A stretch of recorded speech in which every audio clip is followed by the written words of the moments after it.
So I'm 16 years old. I'm sitting at my lunch table waiting for my friends to come and join me. And my high school principal sits down next to me. She looks me right in the eye and says, "Jessica, I am very disappointed in you. You have an attitude problem. You have no respect for authority. You will never be successful in life." So I responded with what any 16-year-old girl with an attitude problem and no respect for authority would say. I said, "Thank you for sharing." Before a parent, I spent most of my professional life working with children. And one of my favorite songs by Guster. Any Guster fans? No? Just one? You're my new friend. It's called Either Way. One of the lyrics in that song is, "Step on a kid, he'll grow up hating you." This lyric was always at the forefront of my mind, especially working with children that were rather difficult. Now, I want you to think back to a time in your childhood. Can you think of a time where someone stepped on you? When someone quashed your hopes or your dreams, or made you feel this small? When kids are angry or scared, or don't have the words to be able to articulate what they want or what they need, what do? They throw a tantrum. They act out, they pick fights. Why? Because their behavior is the only thing kids have control over. They know it. Now, we are adults. So how does this change things? Do people still step on you? Do they still quash your hopes and dreams? Do they still make you feel this small? It definitely still happens to me. Before I turned UBAM into a business, it was just a hobby. I worked for a church, I loved my job. The community I worked with was very toxic. I couldn't stand by and watch the way people were being treated. And by speaking up, the attacks turned on me. And what a blessing Usborne was. Was I stuck in that job that was making me miserable each and every day? No. I had this incredible side hobby that with just a few tweaks would fully support the income that I needed to be able to resign from my position. UBAM allowed me to have control over my story. What an amazing gift we have to offer to so many people who need that too. Now, a year later, my husband wanted to quit his job too and go to seminary. Now, I had just lived the most amazing year of my life. Complete freedom over my schedule, totally unstructured time with my kids. I was living the life that I wanted. And Lando was the one that told me to do it. And he was still in that miserable situation. How could I say no? The one person who loves and supports me no matter what. The person I love more than anything in this world, along with my kids. Was I supposed to tell him no? No. You have to suck it up for the sake of our family.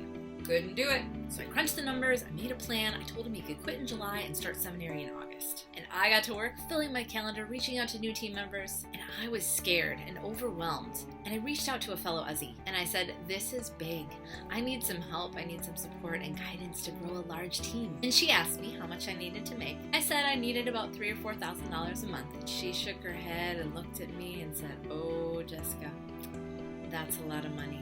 Now, I am dying inside.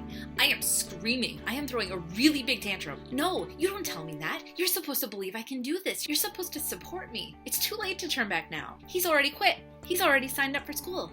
This has to work. I don't have a plan B." But instead, I said what any now 31-year-old girl with an attitude problem and no respect for authority would say: "Thank you for sharing." Now, for those of you that don't know me, I have 3 little kids. Diem is 8, Isla is 7, and Milo is 3. And a couple months ago, I took the girls to see a musical called Matilda. And of course, we downloaded the soundtrack and have listened to it in our van over and over again ever since. They soon pinpointed their favorite song, which was called Naughty. Now, after listening to this song over and over again on repeat for weeks, I couldn't help but think about those famous words from Randall's Ramblings. This reminds me of my Usborne Books and More business. So I want you to listen to this song. A little background on what's happening here. Matilda is growing up in a really rough family situation. Her parents call her a little worm, a bore, a chucked up little germ, and a good case for population control. Pretty great parents, huh? There's a link below. Stop the video and listen to it.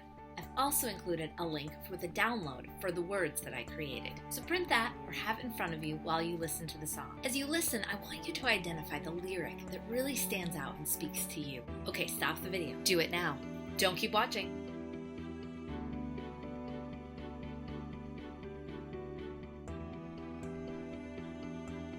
Some of you might have heard me share that story about my high school principal. That was a defining moment for me. It was the moment where I wasn't going to be bullied just because I was little. I love the lyric in the song that even if you're little, you can do a lot.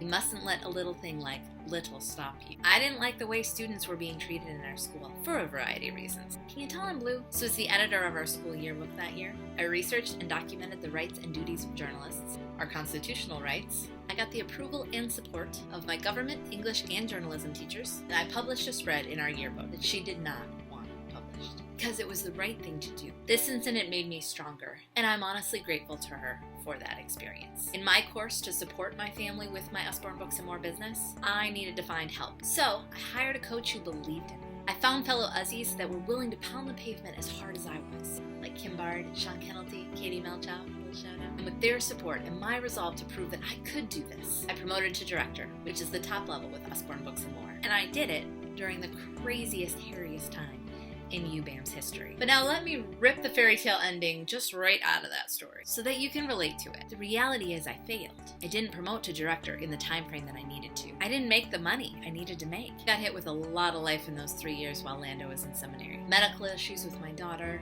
almost lost my dad to a brain injury, and then we unexpectedly got pregnant with our third child. And the list goes on. So for a long time, I felt like a failure. How many times have you told yourself that you can't do what other people can? How many times do you make excuses for your circumstances? I have no time, I'm not good at this, I can't figure out technology. How many times do you make excuses that blame other people for your lack of success? Nobody wants to book a party. People I recruit are all slackers. Shipping takes 3 weeks. Nobody wants to wait for that. In her book, Get Over Your Damn Self by Romy Nunstadt, she says, with each excuse, you are trapping yourself in a prison of mediocrity, of your own creation, condemning yourself to a life you really don't want. How powerful is that?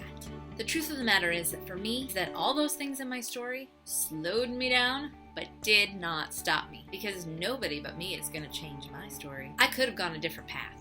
I could have gotten a different job, put my kids in daycare, maybe come out ahead financially, maybe not, maybe just paid for daycare. I don't know. But what I do know is that was not the life I wanted. I wanted to build a future for myself and my family that looked way different from my current reality. So when I gave this talk at our team dinner at our national convention, I gave everyone a little key, because the line in this song that really stands out for me is, all escapes start with the click of a lock. I was not and will not trap myself in the prison of mediocrity. And because of my choices back in my days, consistently feeling like a failure, when it was really, really hard and I had to unlock that door every single day, my story came full circle for me just this past Memorial Day weekend, when my family unlocked the door for the first time to our dream house on a lake in the country, just 2 miles south of my husband's congregation, which is an amazing church community.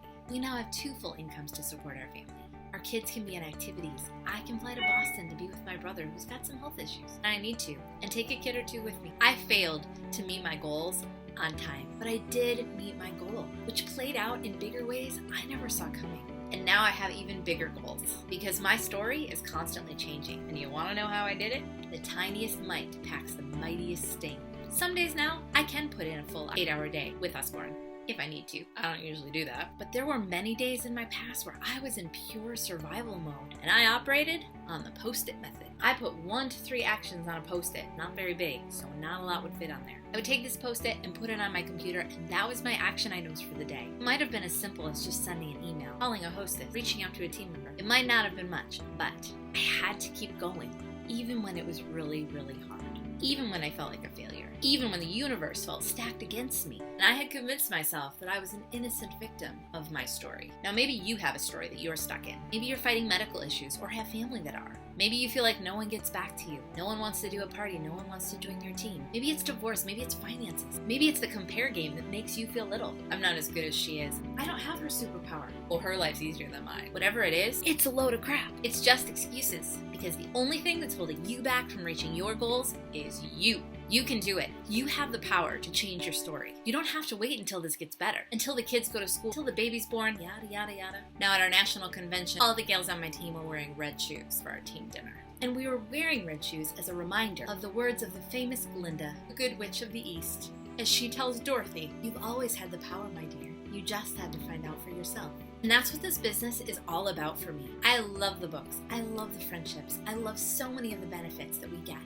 But the thing about this business that has changed my life is that it's opened my eyes to realize that I have the power to change my story. And while you're not alone in doing it, nobody else can change your story but you. Sometimes you have to be a little bit naughty. Sometimes you have to be a little bit brave. Sometimes you have to be a little persistent, consistent, hopeful. Plug in your word.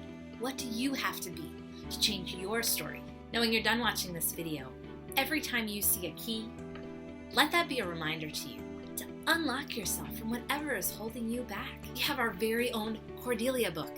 that will remind you not to let others, customers, hosts, family, friends, team members, to not let anyone have control over your story. And most importantly, I want you to find 2 Uzzy buddies. They're going to be your Matilda and your Cordelia that will constantly remind you that you are the author of your story. If this video is helpful for you, I'd love to hear your comments, so share below. And if you need anything, please reach out. Go Team UBAM!